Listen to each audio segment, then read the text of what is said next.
ثنا نے غصے سے ریموٹ ٹی وی کی طرف اچھالا اور میری طرف دیکھا۔ اس کی آنکھیں غصے سے سرخ ہو رہی تھیں۔ بلال، یہ پیسہ کوئی درختوں پر نہیں لگتا، اس نے تیز لہجے میں کہا۔ میں نے لیپ ٹاپ سے نظریں ہٹائی۔ اس کا غصہ میری سمجھ سے باہر تھا۔ کیا مطلب ثنا؟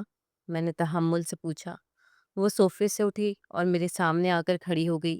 میں پوچھ رہی ہوں، یہ ہر مہینے کی پہلی تاریخ کو جو ڈرامہ لگتا ہے گھر میں، یہ کب بند ہوگا؟ اس کا اشارہ واضح تھا، اتنا واضح کہ میرے حلق میں کڑواہٹ گھل گئی۔ ثنا، وہ میری ماں ہے، پلیز۔ میں نے بات ٹالنی چاہی۔ بلال، وہ آپ کی ماں ہے، لیکن یہ گھر میں چلا رہی ہوں۔ اس نے سینے پر ہاتھ باندھتے ہوئے کہا۔ میں جانتی ہوں پیسہ کیسے کمایا جاتا ہے اور کیسے بچایا جاتا ہے۔ میں نے پورا بجٹ بنایا ہے بلال، ایک ایک روپیہ حساب میں ہے، لیکن آپ کی امی کا وہ لفافہ، وہ میرے حساب سے باہر ہے۔ یہ فضول خرچی اب بند ہونی چاہیے۔ میرا نام بلال ہے، میں ایک multi national soft where house میں مینیجر ہوں۔ والد صاحب انور صاحب کے انتقال کو 2 سال ہو چکے ہیں۔ ان کے بعد اس گھر میں ہم 3 لوگ رہ گئے تھے، میں، میری بیوی ثنا اور میری والدہ پروین بیگم۔ میں ثنا سے محبت کرتا تھا، شاید محبت سے بھی کچھ زیادہ۔ وہ خوبصورت تھی، عملی تھی اور زمانہ شناس تھی۔ اسے پتہ تھا کہ دنیا کے ساتھ قدم سے قدم ملا کر کیسے چلنا ہے، کیسے لوگوں سے بات کرنی ہے اور کیسے اپنا مستقبل محفوظ کرنا ہے۔ وہ میری زندگی کا حصہ تھی جو مجھے مکمل کرتا تھا۔ اس کے مقابلے میں میری والدہ پروین بیگم بالکل مختلف تھی۔ وہ پرانے خیالات کی، کم گو اور زیادہ تر خاموش رہنے والی خاتون تھی۔ والد صاحب کے جانے کے بعد تو جیسے انہوں نے دنیا سے ہی ناطا توڑ لیا تھا۔ وہ گھنٹوں والد صاحب کی پرانی کرسی پر بیٹھی رہتی یا ان کی پرانی ڈائری کے اوراق پلٹتی رہتی تھی۔ ان کی دنیا بس انور صاحب کی یادوں تک محدود ہو کر رہ گئی تھی۔ ثنا کی بات نے میرے دل میں ایک عجیب سی کشمکش پیدا کر دی تھی۔ ایک طرف میری بیوی تھی جو عملی طور پر ٹھیک کہہ رہی تھی، اور دوسری طرف میری ماں جو اپنے شوہر کے غم سے ہی باہر نہیں آ پا رہی تھی۔ میں نے ثنا کو سمجھانے کی کوشش کی۔ ثنا، وہ ان کے اپنے ذاتی اخراجات ہوں گے، میں نے کبھی اس بارے میں نہیں پوچھا۔ وہ تھوڑے سے ہی تو پیسے ہوتے ہیں۔ ثنا ہنس پڑی، ایک ایسی ہنسی جس میں طنز تھا۔ تھوڑے سے؟ بلال، آپ کو اندازہ بھی ہے وہ ہر مہینے کتنے پیسے اس لفافے میں ڈالتی ہیں؟ اتنے پیسوں میں ہم اپنی گاڑی کی قسط دے سکتے ہیں، لیکن نہیں، ہمیں تو فضول خرچی کرنی ہے۔ ذاتی اخراجات؟ اس نے منہ بنایا۔ کیا ذاتی اخراجات ہیں ان کے؟ نہ وہ کہیں جاتی ہیں، نہ کچھ خریدتی ہیں، بس سارا دن ابا جی کی ڈائری لے کر بیٹھی رہتی ہیں۔ میں خاموش ہو گیا۔ میرے پاس ثنا کے عملی دلائل کا کوئی جواب نہیں تھا۔ والد کے جانے کے بعد والدہ واقعی بہت خاموش ہو گئی تھی۔ ان کی ایک خاص عادت تھی جو ثنا کے غصے کا سبب بن رہی تھی۔ ہر مہینے کی پہلی تاریخ کو جب مجھے تنخواہ ملتی اور میں امی کو ان کے مہینے بھر کے اخراجات کے پیسے دیتا، وہ اس میں سے ایک مخصوص اور اچھی خاصی رقم نکال کر ایک پرانے بھورے رنگ کے لفافے میں ڈالتی، پھر اس لفافے کو احتیاط سے اپنی پرانی لکڑی کی الماری کی دراز میں رکھ دیتی۔ یہ معمول پچھلے 2 سال سے والد کے انتقال کے فوراً بعد سے جاری تھا۔ سچ کہوں تو میں نے کبھی اس بارے میں تجسس نہیں کیا تھا۔ میں نے ہمیشہ یہی سوچا کہ شاید وہ اپنی کسی ضرورت کے لیے یا کسی غریب رشتہ دار کی مدد کے لیے یہ پیسے جمع کر رہی ہوں گی۔ وہ میری ماں تھیں اور مجھے ان پر اعتبار تھا، لیکن میری بیوی ثنا کو یہ بات بری طرح کھٹکتی تھی۔ ثنا کو گھر کا بجٹ کنٹرول کرنے کی عادت تھی۔ وہ ایک ایک پیسے کا حساب رکھتی تھی۔ اس کے نزدیک والدہ کا یہ عمل نہ صرف غیر ضروری بلکہ مشکوک بھی تھا۔ وہ اسے فضول خرچ کہتی تھی اور اس پر سخت ناخوش تھی۔ کئی دن اسی تناؤ میں گزر گئے۔ ثنا کی نظریں ہر وقت والدہ پہ لگی رہتی۔ وہ نوٹ کرتی تھی کہ والدہ نے لفافہ دراز میں رکھا ہے یا نہیں۔ پہلی تاریخ کے آس پاس گھر کا ماحول ویسے ہی کشیدہ ہو جاتا تھا۔ ثنا مجھ سے لڑتی اور میں اس کی باتیں سن کر خاموش ہو جاتا، کیونکہ میں ماں اور بیوی کے بیچ میں پسنا نہیں چاہتا تھا۔ میں امی کے کمرے میں گیا۔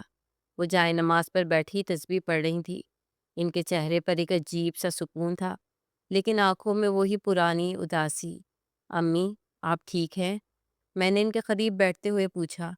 انہوں نے تسبیح رکھتے ہوئے مجھے دیکھا۔ ہاں بیٹا، اللہ کا شکر ہے۔ تم پریشان لگ رہے ہو؟ ان کی آواز میں ہمیشہ کی طرح ممتا تھی۔ نہیں امی، بس کام کی ٹینشن ہے۔ میں نے جھوٹ بولا۔ وہ مسکرا دیں۔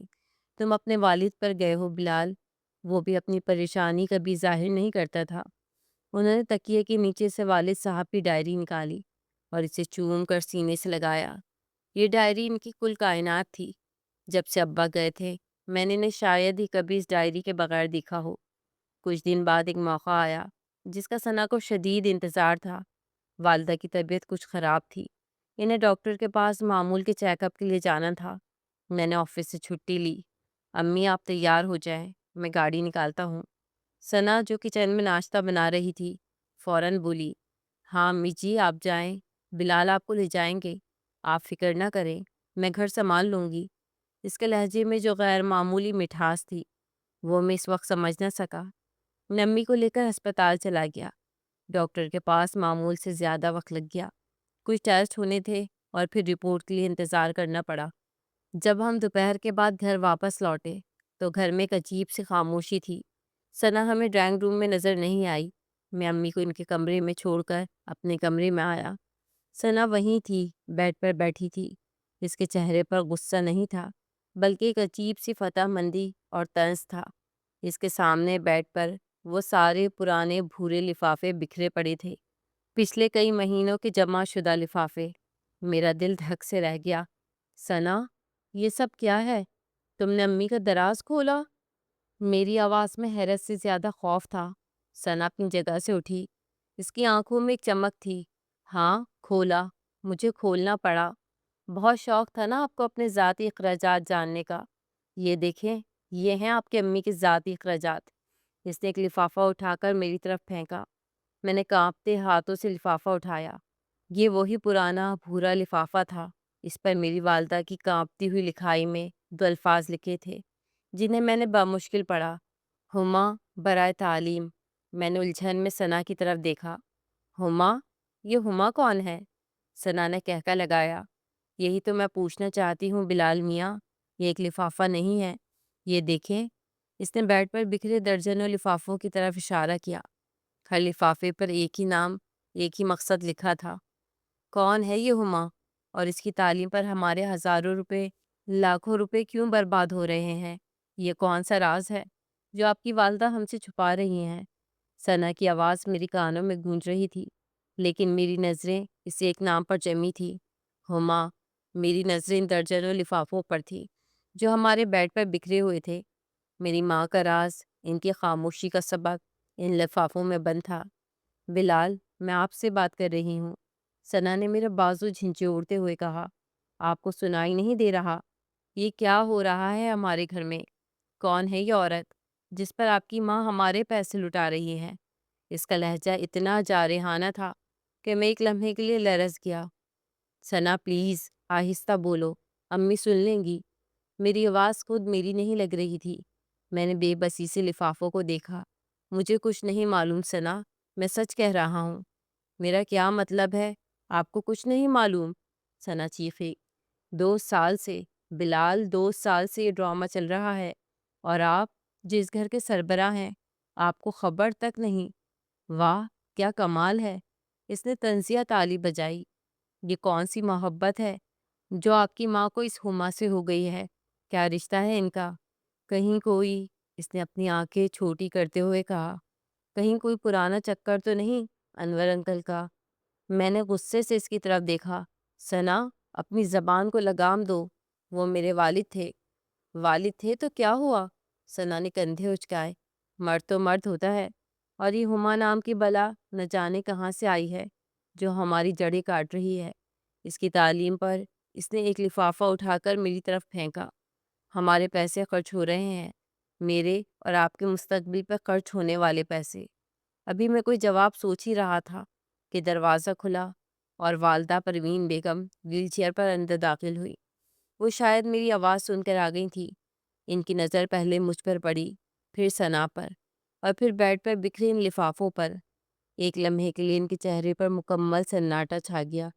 ان کی آنکھیں حیرت سے پھیل گئیں اور ان کا ہاتھ ان کے دل پر چلا گیا۔ یہ تم نے کیا کیا ثنا؟ ان کی آواز کانپ رہی تھی۔ انہوں نے میری طرف دیکھا۔ بیٹا، تم نے اپنی ماں کے کمرے کی تلاشی لی؟ ان کے لہجے میں غصہ نہیں، گہرا دکھ تھا۔ میں شرمندگی سے نظریں جھکا گیا۔ امی، وہ، میں نہیں۔ ثنا نے مجھ سے الفاظ نہیں بن پا رہے تھے۔ ہاں میں نے کیا ہے امی جی، ثنا نے آگے بڑھ کر سینے پر ہاتھ باندھتے ہوئے کہا، اور اچھا کیا جو کر لیا، ورنہ ہمیں تو پتہ ہی نہ چلتا کہ ہمارے پیٹھ پیچھے کیا کھیل کھیلا جا رہا ہے۔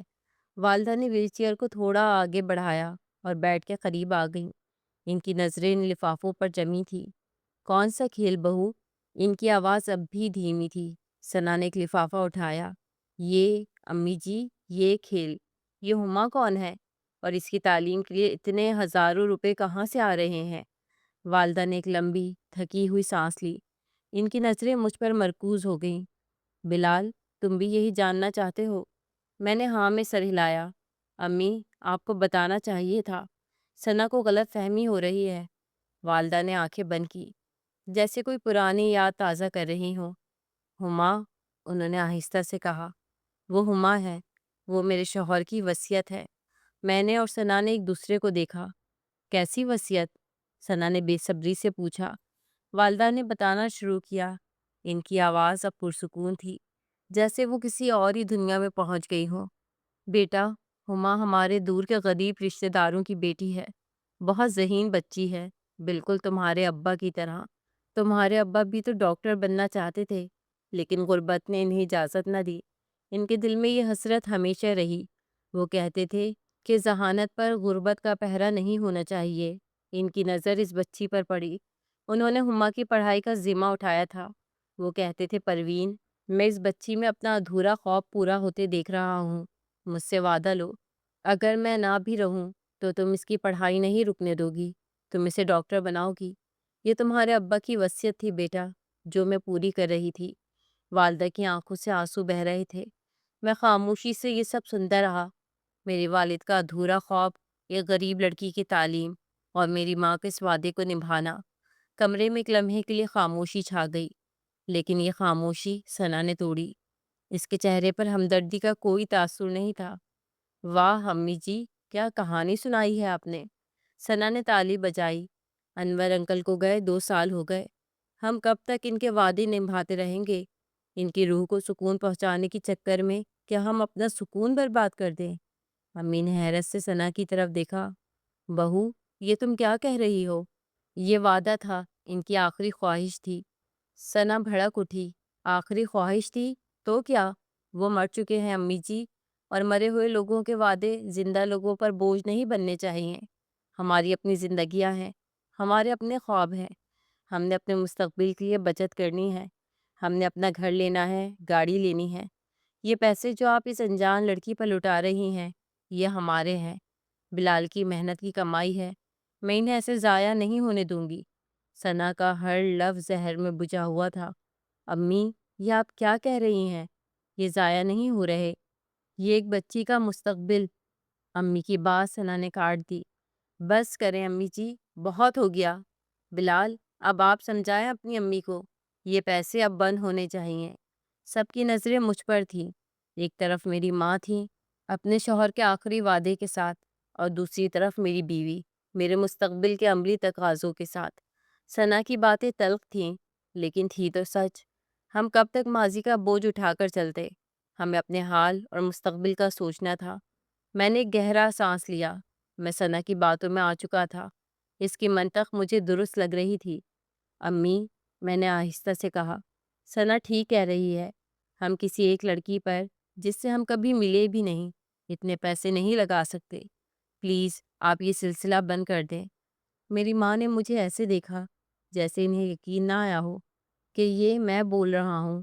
بلال، بیٹا، تم بھی یہی سوچتے ہو؟ ان کی آواز میں ٹوٹے ہوئے شیشے کی کرچیاں تھیں۔ ہاں امی، ہمیں پریکٹیکل ہونا پڑے گا۔ ابا جی چلے گئے ہیں، اور ان کے ساتھ ان کے وعدے بھی۔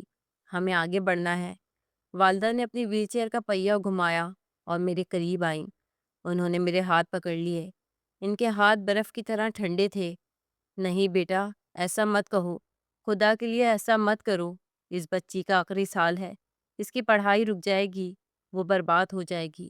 تمہارے ابا کی روح کو تکلیف ہوگی۔ انہوں نے میری بہت منت کی، وہ رو رہی تھی۔ میرے سامنے ہاتھ جوڑ رہی تھی۔ نہیں بیٹا، میری بات مان لو، صرف 1 سال کی بات ہے۔ لیکن میرے سر پر ثنا کی عملیت پسندی کا بھوت سوار تھا۔ میں نے سختی سے اپنے ہاتھ چھڑا لیے۔ امی، میں نے کہہ دیا نا، بس یہ سلسلہ اب یہیں ختم ہوتا ہے۔ میں نے وہ تمام لفافے بیڈ سے سمیٹے اور انہیں دراز میں واپس ٹھونس دیا۔ میں مزید کوئی بات نہیں سننا چاہتا۔ میں یہ کہہ کر کمرے سے باہر نکل گیا۔ پیچھے میری ماں سسکیوں میں ڈوبی رو رہی تھی۔ میں نے مڑ کر نہیں دیکھا۔ میں جانتا تھا کہ اگر میں نے مڑ کر ان کے آنسوؤں کو دیکھ لیا تو میرا ارادہ کمزور پڑ جائے گا اور میں ثنا کو اپنی عملی زندگی کو مطمئن نہیں کر سکوں گا۔ ڈرائنگ روم میں آ کر میں صوفے پر گر گیا۔ میرا دل تیزی سے دھڑک رہا تھا، جیسے میں نے کوئی بہت بڑا مورکا سر کر لیا ہو، یا شاید کوئی بہت بڑا گناہ کر دیا ہو۔ ثنا کچھ دیر بعد کمرے سے نکلی۔ اس کے چہرے پر مکمل سکون اور ایک واضح فتح کا احساس تھا۔ وہ میرے پاس آ کر بیٹھی اور اس نے مسکرا کر میرا ہاتھ تھام لیا۔ بلال، آپ نے آج ثابت کر دیا کہ آپ مجھ سے اور اپنے مستقبل سے کتنی محبت کرتے ہیں۔ اس نے میرے کندھے پر سر رکھ دیا۔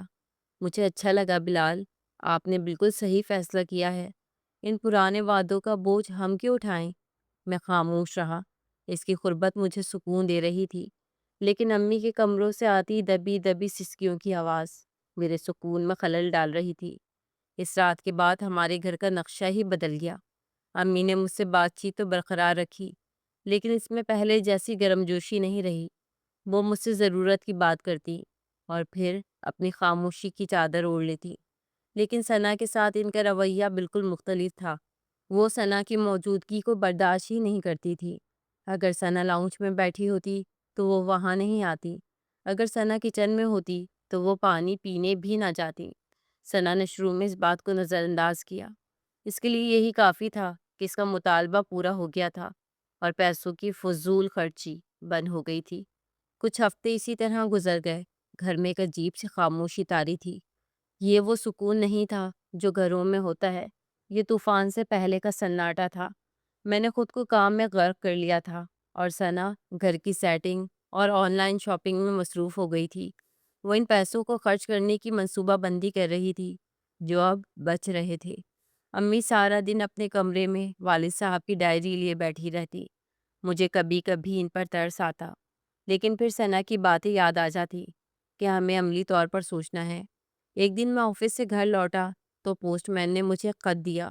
یہ ایک عام سا سفید لفافہ تھا جس پر بھیجنے والے کا کوئی واضح پتہ نہیں تھا، بس ایک مہر لگی تھی جو کسی دوسرے شہر کے ہاسٹل کی لگ رہی تھی۔ خط پر پروین بیگم یعنی میری والدہ کا نام لکھا تھا۔ میں نے وہ خط لا کر امی کو دیا جو اس وقت لاؤنج میں بیٹھی تسبیح پڑھ رہی تھی۔ انہوں نے کانپتے ہاتھوں سے مجھ سے خط لیا اور اینک لگا کر اسے دیکھا۔ خط پر لکھے نام کو دیکھتے ہی ان کے چہرے کا رنگ بدل گیا، جیسے وہ اس نام کو پہچانتی ہوں۔ انہوں نے جلدی جلدی لفافہ کھولا اور خط پڑھنا شروع کیا۔ میں پانی پینے کچن میں چلا گیا۔ ثنا بھی وہیں تھی۔ وہ فون پر اپنی کسی دوست سے ہنس ہنس کر باتیں کر رہی تھی اور ساتھ ساتھ کافی بنا رہی تھی۔ میں نے گلاس میں پانی ڈالا اور واپس مڑا۔ جیسے ہی میں لاؤنج میں داخل ہوا، میں نے امی کو دیکھا۔ وہ خط ان کے ہاتھ میں کانپ رہا تھا اور وہ بالکل ساکت بیٹھی تھی۔ ان کی آنکھیں کھلی تھی اور وہ سامنے دیوار کو گھور رہی تھی، جیسے وہ سکتے میں ہوں۔ امی، میں نے گھبرا کر انہیں پکارا۔ امی کیا ہوا؟ وہ نہیں بولیں۔ میں نے ان کے ہاتھ سے وہ خط لینا چاہا، لیکن انہوں نے اسے مضبوطی سے پکڑ لیا۔ امی، آپ ٹھیک تو ہیں؟ اتنے میں ثنا بھی کچن سے باہر آ گئی۔ وہ فون پر ہنستی ہوئی کہہ رہی تھی، ہاں ہاں، میں تمہیں بتا رہی ہوں نا، بالکل پاگل پن تھا، شکر ہے جان چھوٹی۔ اس کی ہنسی کی آواز پورے لاؤنج میں گونج رہی تھی۔ امی نے، جو اب تک بت بنی بیٹھی تھی، اپنی گردن موڑی اور ثنا کی طرف دیکھا۔ ان کی آنکھوں میں ایک ایسی وحشت تھی جو میں نے پہلے کبھی نہیں دیکھی تھی۔ ثنا انہیں دیکھ کر ٹھٹکی۔ کیا ہوا امی جی؟ ایسے کیوں دیکھ رہی ہیں؟ امی کے ہونٹ کانپے اور پھر وہ پوری طاقت سے چیخیں، قاتل؟ تم قاتل ہو؟ ثنا کی ہنسی اس کے چہرے پر جم گئی۔ کیا کیا بکواس ہے یہ؟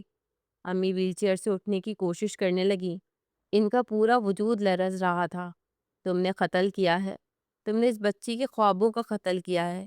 تم نے میرے شوہر کا وعدہ قتل کیا ہے۔ تم قاتل ہو، قاتل۔ وہ بار بار ایک ہی لفظ چیخ رہی تھی۔ میں نے جلدی سے آگے بڑھ کر امی کو سنبھالا۔ امی، ہوش کریں، کیا کہہ رہی ہیں آپ؟ کیا ہوا ہے؟ انہوں نے وہ خط میری طرف اچھال دیا۔ اسے پڑھو، پڑھو اپنے باپ کا ادھورا خواب۔ میں نے جلدی سے وہ خط اٹھایا۔ وہ ہما کا خط تھا۔ اس نے لکھا تھا کہ پیسے بند ہونے کی وجہ سے اس کی فیس ادا نہیں ہوئی اور کالج سے اس کا نام کاٹ دیا گیا ہے۔ اس نے لکھا تھا، چاچی، آپ نے کہا تھا کہ انور چاچا کا خواب پورا کرنا ہے۔ میں نے بھی وعدہ کیا تھا، لیکن اب میں کالج نہیں جا سکتی۔ فیس نہ بھر پانے کی ذلت سے بہتر تھا میں مر جاتی۔ میں آپ کا یا چاچا کا سامنا کیسے کروں گی؟ میں وہ خط پڑھ کر وہیں صوفے پر گر گیا۔ میرے کانوں میں امی کی چیخیں گونج رہی تھی جو اب ثنا کو قاتل کہہ رہی تھی۔ ثنا جو پہلے صدمے میں تھی اب غصے میں آ گئی۔ بس کریں امی جی، پاگل ہو گئی ہیں کیا آپ؟ کس کا قتل؟ ایک فضول سی لڑکی کے خواب ٹوٹ گئے تو میں قاتل ہو گئی؟ میں نے آپ کے بیٹے کا مستقبل بچایا ہے۔ لیکن امی اب کچھ سننے کی حالت میں نہیں تھی۔ وہ بس ایک ہی لفظ دہرا رہی تھی، قاتل، قاتل۔ اس کے بعد ہمارے گھر کا سکون ہمیشہ کے لیے برباد ہو گیا۔ امی نے ثنا سے بات کرنا بالکل چھوڑ دیا۔ وہ جب بھی ثنا کو دیکھتی نفرت سے منہ پھیر لیتی یا بلند آواز میں قاتل کہہ کر اپنے کمرے میں چلی جاتی۔ ثنا بھی اب ان کا لحاظ نہیں کرتی تھی۔ وہ بھی جواب میں انہیں پاگل یا سٹھیائی ہوئی کہہ دیتی۔ گھر جہنم بن چکا تھا، ہر وقت ایک تناؤ، ایک کشیدگی۔ میں دونوں کے بیچ میں پس کر رہ گیا تھا۔ میں آفس سے تھکا ہارا آتا تو گھر میں ساس بہو کی یہ سرد جنگ میرا استقبال کرتی۔ ثنا نے ایک دن صاف کہہ دیا، بلال، یہ روز روز کا ڈرامہ مجھ سے برداشت نہیں ہوتا۔ میں اس پاگل عورت کے ساتھ نہیں رہ سکتی جو ہر وقت مجھے قاتل کہتی پھرتی ہے۔ آپ کو فیصلہ کرنا ہوگا، یا تو میں اس گھر میں رہوں گی یا آپ کی ماں۔ میں بھی والدہ کے اس رویے سے تنگ آ چکا تھا۔ مجھے بھی لگنے لگا تھا کہ امی واقعی ذہنی توازن کھو رہی ہیں۔ ہما کی خبر کا صدمہ شاید وہ برداشت نہیں کر پائیں اور اب ان کا دماغ ٹھیک سے کام نہیں کر رہا۔ وہ ثنا کو دیکھ کر جس طرح نفرت کا اظہار کرتی تھی وہ میرے لیے ناقابل برداشت تھا۔ میں اپنی بیوی سے محبت کرتا تھا، میں اسے ذہنی اذیت میں نہیں دیکھ سکتا تھا۔ ثنا ٹھیک کہہ رہی تھی، امی کو علاج کی یا شاید ماحول کی تبدیلی کی ضرورت تھی۔ میں نے اپنی بیوی کی خوشی کے لیے اور یہ سوچ کر کہ شاید ماحول کی تبدیلی سے والدہ کی ذہنی حالت بہتر ہو، ایک بہت مشکل فیصلہ کیا۔ میں نے انہیں شہر کے سب سے اچھے اولڈ ہوم میں داخل کروانے کا سوچا۔ میں نے خود کو سمجھایا کہ یہ ان کے اپنے فائدے کے لیے ہے۔ وہاں ڈاکٹرز ہوں گے، ان کی عمر کے لوگ ہوں گے، شاید وہ اس صدمے سے باہر آ جائیں۔ جب میں نے امی کو یہ بتایا تو انہوں نے کوئی رد عمل ظاہر نہیں کیا۔ وہ بس مجھے خالی نظر سے دیکھتی رہی۔ اگلے دن میں نے انہیں اولڈ ہوم جانے کے لیے تیار کیا۔ ثنا گھر پر ہی رک گئی۔ وہ اس منظر کا حصہ نہیں بننا چاہتی تھی۔ میں امی کو ویل چیئر پر بٹھا کر گاڑی تک لایا۔ پورے راستے وہ خاموش رہیں، بس کھڑکی سے باہر دیکھتی رہیں۔ اولڈ ہوم آ گیا۔ میں نے ان کی رجسٹریشن کروائی اور انہیں ان کے کمرے تک چھوڑنے گیا۔ وہ جاتے ہوئے بس مجھے دیکھتی رہیں۔ ان کی آنکھوں میں نہ غصہ تھا نہ آنسو، بس ایک گہری اتاہ مایوسی تھی، ایسی مایوسی جو میرے دل کو چیر گئی۔ لیکن میں نے اپنا چہرہ سخت کر لیا۔ میں نے ان کے پاؤں چھوئے۔ اپنا خیال رکھیے گا امی۔ وہ پھر بھی کچھ نہ بولی، بس مجھے دیکھتی رہیں۔ میں کمرے سے باہر نکل آیا اور تیز قدموں سے چلتا ہوا اپنی گاڑی میں آ بیٹھا۔ میں نے اپنی بیوی کی خوشی اور اپنے گھر کا سکون بچا لیا تھا، لیکن اپنی ماں کی آنکھوں میں تیرتی وہ مایوسی میرا پیچھا کر رہی تھی۔ میں نے خود کو سمجھایا کہ میں نے یہ سب ٹھیک کیا ہے، ثنا خوش ہوگی، ہمارے گھر کا سکون واپس آ جائے گا۔ امی بھی وہاں ڈاکٹروں کی نگرانی میں اپنی عمر کے لوگوں کے ساتھ شاید بہتر محسوس کریں گی۔ شاید وہ اس صدمے سے باہر آ جائیں اور ثنا کو قاتل کہنا بند کر دیں۔ شاید وہ ہما کو بھول جائیں۔ میں نے اپنے فیصلے کو درست ثابت کرنے کے لیے اپنے دماغ میں ہزاروں دلیلیں تراش لیں۔ جب میں گھر پہنچا تو ثنا میرا انتظار کر رہی تھی۔ اس کے چہرے پر ایک فاتحانہ مسکراہٹ تھی۔ وہ بھاگ کر میرے گلے لگ گئی۔ شکر ہے بلال، اس نے لمبی سانس لی۔ آخر کار ہمارے گھر سے یہ منحوسیت ختم ہوئی، اب ہم سکون سے رہ سکیں گے۔ میں نے اسے اپنے سینے سے لگایا، لیکن میرے دل کا ایک کونا خالی ہو چکا تھا۔ وہ رات اور اس کے بعد آنے والی کئی راتیں میں ٹھیک سے سو نہیں پایا۔ میں نے ثنا کے ساتھ اپنی زندگی کو معمول پر لانے کی بھرپور کوشش کی۔ ہم شاپنگ پر گئے، میں نے نیا فرنیچر خریدا، ہم نے ان پیسوں سے گاڑی کی بڑی قسط جمع کروائی جو امی کے فضول خرچ سے بچ رہے تھے۔ ثنا بہت خوش تھی، وہ کہکے لگاتی، مستقبل کے منصوبے بناتی، لیکن اس کے کہکے مجھے اندر تک زخمی کر دیتے تھے۔ گھر پرسکون تھا، لیکن یہ قبرستان جیسا سکون تھا جہاں صرف دو زندہ لاشیں گھوم رہی تھی۔ میں ہر ہفتے اولڈ ہوم جاتا تھا امی سے ملنے، وہ مجھ سے بات نہیں کرتی تھی، بس مجھے اسی خالی نظر سے دیکھتی رہتی تھی، جیسے میں کوئی اجنبی ہوں یا شاید میں وہاں موجود ہی نہیں تھا۔ میں ان کے لیے پھل لے کر جاتا، ان کے پاؤں دباتا، ان سے معافیا مانگتا، لیکن وہ پتھر کی مورت بنی رہتی۔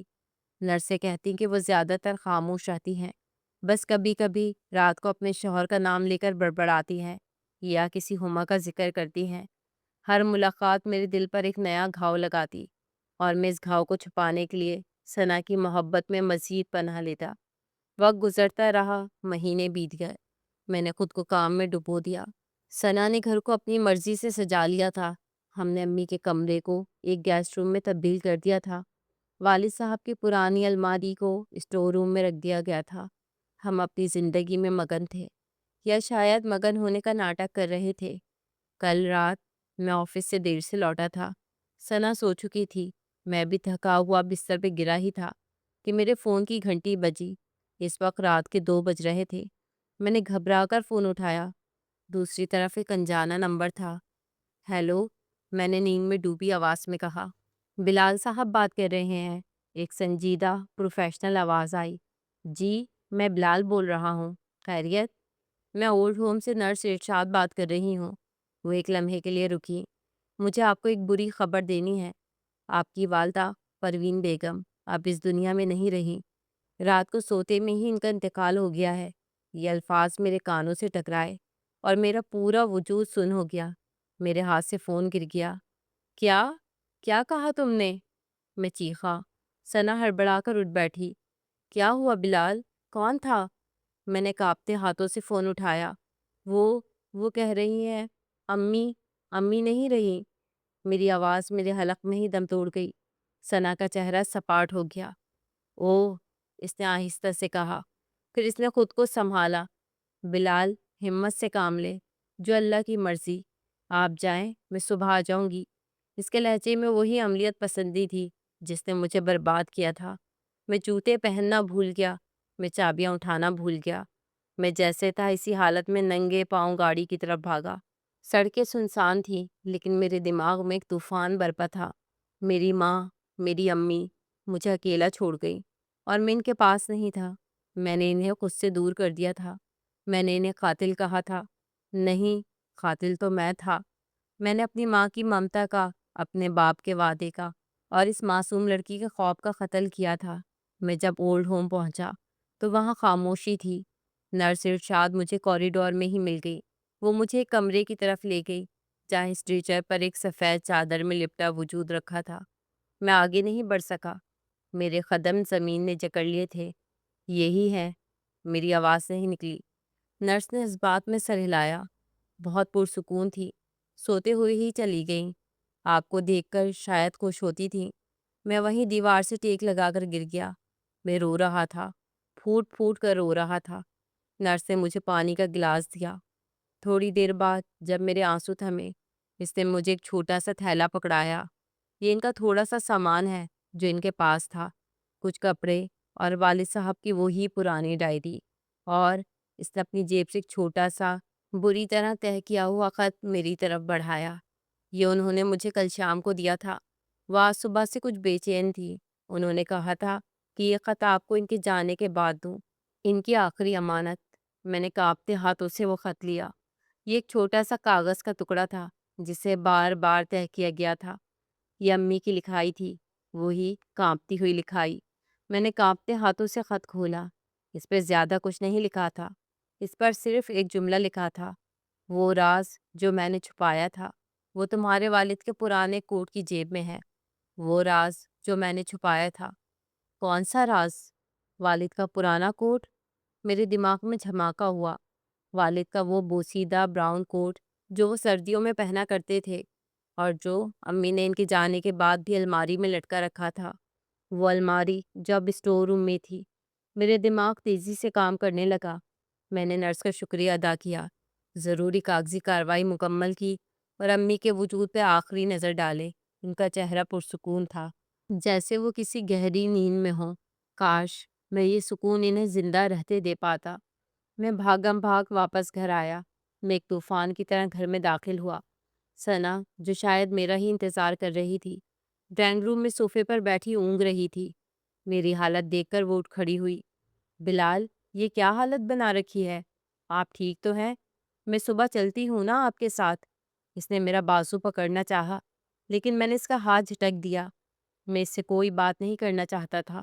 میں اسے نظر انداز کرتا ہوا سیدھا اسٹور روم کی طرف بھاگا۔ بلال، رکے تو، میری بات سنیں۔ وہ میرے پیچھے بھاگی۔ یہ کیا پاگل پن ہے؟ میں نے اسٹور روم کا دروازہ دھکے سے کھولا۔ وہاں کباڑ بھرا پڑا تھا۔ ایک کونے میں وہ پرانی لکڑی کی الماری کھڑی تھی۔ میں نے اس کا دروازہ ایک جھٹکے سے کھولا۔ والد کا بوسیدہ کوٹ وہیں لٹکا تھا، تنہا، اداس۔ اس پر وقت کی دھول جمی تھی۔ میں نے اس کی اندرونی جیب میں ہاتھ ڈالا۔ میری انگلیاں کسی کاغذ سے ٹکرائیں۔ میرا دل میرے حلق میں آ گیا۔ میں نے اس کی جیب سے وہ چیز باہر نکالی۔ وہ ایک اور پرانا پیلا لفافہ تھا۔ یہ امی کے ان لفافوں جیسا نہیں تھا، یہ ان سے بھی پرانا لگ رہا تھا۔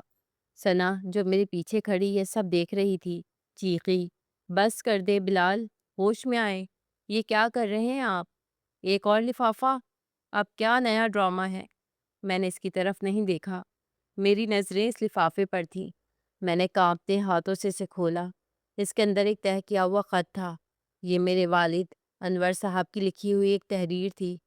میرے والد کی تحریر، جو آج پہلی بار مجھ سے مخاطب ہو رہی تھی۔ میں نے پڑھنا شروع کیا۔ میرے بیٹے بلال کے نام۔ میری آواز میری ہی کانوں میں اجنبی لگ رہی تھی۔ ثنا خاموش ہو گئی۔ شاید میری آواز کی کپکپاہٹ نے اسے چپ کرا دیا تھا۔ بیٹا، میں نے اپنی زندگی میں صرف ایک غلطی کی تھی، یا شاید غلطی نہیں، ایک حسرت تھی جو مرتے دم تک میرے ساتھ رہی۔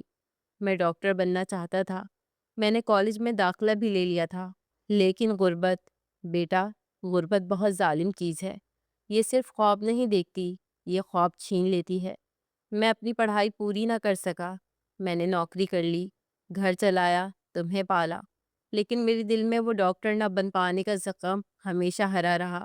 میں نے یہ حسرت کبھی کسی پہ ظاہر نہیں کی، تمہاری ماں پر بھی نہیں، لیکن وہ جانتی تھی، وہ میرے دل کا حال مجھ سے بہتر جانتی تھی۔ میں نے خط پر آنکھیں گاڑے رکھی۔ آنسو میری آنکھوں سے ٹپک کر اس پرانے کاغذ پر گر رہے تھے اور سیاہی کو پھیلا رہے تھے۔ میرے والد، جو ہمیشہ اتنے پرسکون اور مطمئن لگتے تھے، وہ اپنے اندر اتنا بڑا دکھ چھپائے ہوئے تھے۔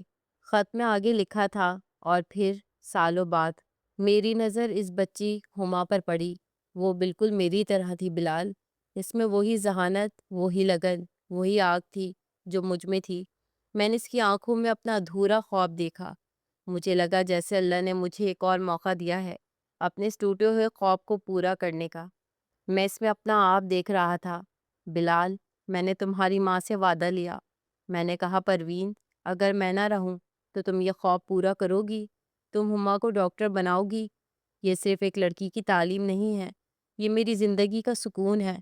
جس دن وہ ڈاکٹر بن گئی، سمجھنا میں سکون میں آ گیا۔ میں نے کانپتے ہاتھوں سے خط کو مزید مضبوطی سے پکڑ لیا۔ ثنا، جو میرے کندھے پر سے جھانک کر پڑھنے کی کوشش کر رہی تھی، بے یقینی سے بڑبڑائی، یہ کیا پاگل پن ہے؟ ان کا دماغ تو… میری برداشت جواب دے گئی۔ میں نے خط اس کے چہرے کی طرف لہرایا۔ پاگل پن؟ یہ پاگل پن لگتا ہے تمہیں؟ یہ میرے باپ کا آخری خواب تھا، اس کی زندگی کی واحد حسرت تھی، جسے تم اور میں، ہم دونوں مل کر پاگل پن کہہ رہے تھے۔ خط کا آخری حصہ میرے دل پر کسی تیزاب کی طرح گرا۔ میرے بیٹے، اگر میں نہ رہوں تو یہ ذمہ داری تم پوری کرنا۔ تمہاری ماں کمزور دل ہے، شاید دنیا کا مقابلہ نہ کر سکے، لیکن تم تو سمجھدار ہو، عملی ہو۔ یہ صرف ایک لڑکی کی تعلیم نہیں، یہ تمہارے باپ کے ٹوٹے ہوئے خواب کی تکمیل ہے۔ مجھے مایوس مت کرنا بیٹا۔ آخری الفاظ، مجھے مایوس مت کرنا۔ پر میری چیخ نکل گئی۔ وہ خط میرے ہاتھ سے چھوٹ کر زمین پر گر گیا۔ میرے کانوں میں اسٹور روم کی خاموشی نہیں تھی، میرے کانوں میں میری ماں کی آواز گونج رہی تھی، وہی چیخیں جو اس دن لاؤنج میں گونجی تھی۔ قاتل، تم قاتل ہو، تم نے میرے شوہر کا وعدہ قتل کیا ہے۔ میں وہیں زمین پر بیٹھ گیا، سر اپنے گھٹنوں میں چھپا لیا۔ مجھے اب احساس ہوا، مجھے اس لمحے سمجھ آیا، میری ماں پاگل نہیں تھی، وہ سٹیائی نہیں تھی، وہ تو میرے والد کے آخری خواب کو، ان کی آخری وصیت کو اپنی آنکھوں کے سامنے ٹوٹتے ہوئے دیکھ کر چیخ رہی تھی۔ وہ اس لیے نہیں چیخ رہی تھی کہ پیسے بند ہو گئے، وہ اس لیے چیخ رہی تھی کہ ان کے شوہر کا سکون چھین لیا گیا تھا، وہ اس لیے چیخ رہی تھی کہ ان کا بیٹا، جس پر انہیں مان ہونا چاہیے تھا، وہ ایک بے حس بیوی کے ہاتھوں کٹ پتلی بن کر اپنے باپ کی روح کو تکلیف پہنچا رہا تھا۔ اور میں احمق، میں عملی دنیا کا سمجھدار باسی، اپنی ماں کو پاگل سمجھتا رہا۔ میں نے اسے اولڈ ہوم میں پھینک دیا، صرف اس لیے کہ وہ ایک سچ بول رہی تھی جو سننے کی مجھ میں ہمت نہیں تھی۔ ثنا نے مجھے ہلایا۔ بلال، ہوش کریں، بلال اٹھیں، پلیز، یہ صرف ایک خط ہے، گزرے وقت کی بات ہے۔ میں نے سرخ آنکھوں سے اسے دیکھا، اس کے چہرے پر خوف تھا، لیکن ہمدردی اب بھی نہیں تھی۔ صرف ایک خط؟ ثنا، یہ صرف ایک خط نہیں ہے، یہ میری زندگی کی تباہی کی، میری بربادی کی کہانی ہے۔ یہ میرے باپ کا ٹوٹا ہوا خواب ہے، اور میری ماں کی اذیت ناک موت کا پروانہ ہے۔ میں نے اسے دھکا دیا۔ دور ہٹو مجھ سے، تم قاتل ہو ثنا، امی ٹھیک کہتی تھی، تم قاتل ہو، اور میں تمہارا شریک جرم ہوں۔ ہم دونوں نے مل کر دو لوگوں کا قتل کیا ہے، ایک کے خوابوں کا اور ایک کو جیتے جی مار کر۔ وہ بے یقینی سے مجھے دیکھتی رہی۔ بلال، آپ ہوش میں نہیں ہیں، میں نے چیخ کر کہا۔ میں آج پہلی بار ہوش میں آیا ہوں ثنا، آج، جب سب کچھ لٹ گیا ہے۔ ہم اکثر اپنے بزرگوں کی باتوں اور وعدوں کو پرانی اور بیکار سمجھ کر نظر انداز کر دیتے ہیں۔ ہم اپنی عملی تیز رفتار زندگی میں یہ بھول جاتے ہیں کہ ان کے نزدیک ان وعدوں کی کیا اہمیت ہے۔ ہم نہیں جانتے کہ ان کے وہ فضول سے لگنے والے الفاظ ان کے گہرے زخموں یا دھورے خوابوں سے جڑے ہوتے ہیں۔ ہم انہیں پاگل اور پرانے خیالات کا کہہ کر ان کی تذلیل کرتے ہیں، اور جب تک ہمیں سچائی کا ادراک ہوتا ہے، تب تک وقت ہمارے ہاتھ سے ریت کی طرح پھسل چکا ہوتا ہے۔ اگلے کئی دن امی کی تدفین اور رسم و رواج میں گزر گئے۔ ثنا خاموش تھی، وہ مجھ سے ڈرنے لگی تھی۔ وہ شاید سمجھ گئی تھی کہ اس نے جو محل اپنے خوابوں کا میرے پیسوں اور میری محبت کی بنیاد پر کھڑا کیا تھا، وہ ایک خط نے گرا دیا ہے۔ سب کچھ ختم ہو گیا تو ایک صبح میں نے گاڑی کی چابیاں اٹھائیں۔ ثنا نے پوچھا، کہاں جا رہے ہیں؟ میں نے اس کی طرف دیکھے بغیر کہا، اپنے گناہ کا کفارہ ادا کرنے، اس لڑکی ہما کو ڈھونڈنے۔ ثنا نے کچھ نہیں کہا، وہ چپکے سے میرے ساتھ گاڑی میں آ بیٹھی۔ شاید وہ بھی اس بوجھ کا کچھ حصہ بانٹنا چاہتی تھی، یا شاید وہ مجھے اکیلا نہیں چھوڑ سکتی تھی۔ ہم اس شہر گئے جس کا ذکر امی نے کبھی کیا تھا، ہم اس کالج گئے جس کا نام ہما کے خط پر تھا۔ ہم نے ہر جگہ پوچھا، لیکن ہمیں ہر جگہ سے ایک ہی جواب ملا، وہ لڑکی؟ ہاں، وہ پچھلے سال ہی چھوڑ کر چلی گئی تھی، بہت ذہین تھی، لیکن شاید گھر والوں نے پڑھائی چھڑوا دی۔ کچھ لوگوں نے کہا کہ اس کی زبردستی شادی کر دی گئی، کچھ نے کہا کہ وہ فیس نہ دے پانے کی ذلت پر شہر ہی چھوڑ کر چلی گئی۔ ہمیں وہ کبھی نہیں ملی، اس کا کوئی سراغ، کوئی پتہ، کوئی نشان نہیں ملا۔ وہ ایسے غائب ہو گئی جیسے کبھی تھی ہی نہیں۔ میں اور ثنا اس دن ناکام و نامراد لوٹ آئے۔ ہم نے اپنے باپ کے خواب کو اور اس خواب کو سینے سے لگائے رکھنے والی اپنی ماں کو ہمیشہ کے لیے کھو دیا تھا۔ آج میں اس بڑے گھر میں اکیلا بیٹھا ہوں، ثنا میرے ساتھ رہتی ہے، لیکن ہمارے درمیان اب وہ تعلق نہیں رہا۔ ہم دو اجنبی ہیں جو ایک چھت تلے اپنی غلطیوں کا ماتم کر رہے ہیں۔ میرا پروموشن ہو گیا ہے، میری تنخواہ بڑھ گئی ہے، میرے پاس وہی گاڑی ہے جس کے لیے ثنا نے امی کے پیسے بند کروائے تھے، لیکن میرے پاس سکون نہیں۔ میرے کانوں میں آج بھی میری ماں کی چیخیں گونجتی ہیں، قاتل، قاتل، اور میرے سامنے میرے باپ کا وہ خط پڑا رہتا ہے جس کی آخری سطر روز میرا گلا گھونٹتی ہے۔ مجھے مایوس مت کرنا، میں نے اپنی بیوی کی خوشی اور اپنے مستقبل کی حفاظت کے لیے اپنی ماں کو، اپنی جنت کو اپنے ہی ہاتھوں سے خود سے دور کر دیا۔ میں نے اس کی باتوں کو، اس کے دکھ کو، اس کی چیخوں کو پاگل پن سمجھا۔ میں بھول گیا تھا کہ یہ وہی ماں ہے جس نے مجھے پال پوس کر اس قابل بنایا تھا کہ میں آج ایک عملی زندگی کا فیصلہ کر سکوں۔ ہم اپنی نئی زندگیوں میں اپنے شریک حیات کی محبت میں اتنے اندھے ہو جاتے ہیں کہ ہمیں اپنے بوڑھے والدین بوجھ لگنے لگتے ہیں۔ ان کی باتیں، ان کی ضد، ان کی یادیں ہمیں پرانی اور فضول لگتی ہیں، لیکن سچ تو یہ ہے کہ ان کی وہی فضول باتیں ہماری زندگی کی اصل بنیاد ہوتی ہیں۔ آج میرے پاس سب کچھ ہے، پیسہ، گھر، گاڑی، لیکن میرے پاس وہ سکون نہیں جو ماں کے قدموں میں تھا۔ میں نے اپنی ماں کو ایک اولڈ ہوم میں چھوڑا اور اس کے بدلے میں سکون نے مجھے ہمیشہ کے لیے چھوڑ دیا۔ اپنے والدین کی قدر کریں، ان کی باتوں کو سنیں، ان کے احساسات کو سمجھیں، اس سے پہلے کہ ان کی آوازیں ہمیشہ کے لیے خاموش ہو جائیں اور آپ کے کان ہمیشہ کے لیے صرف پچھتاوے کی چیخیں سنتے رہیں۔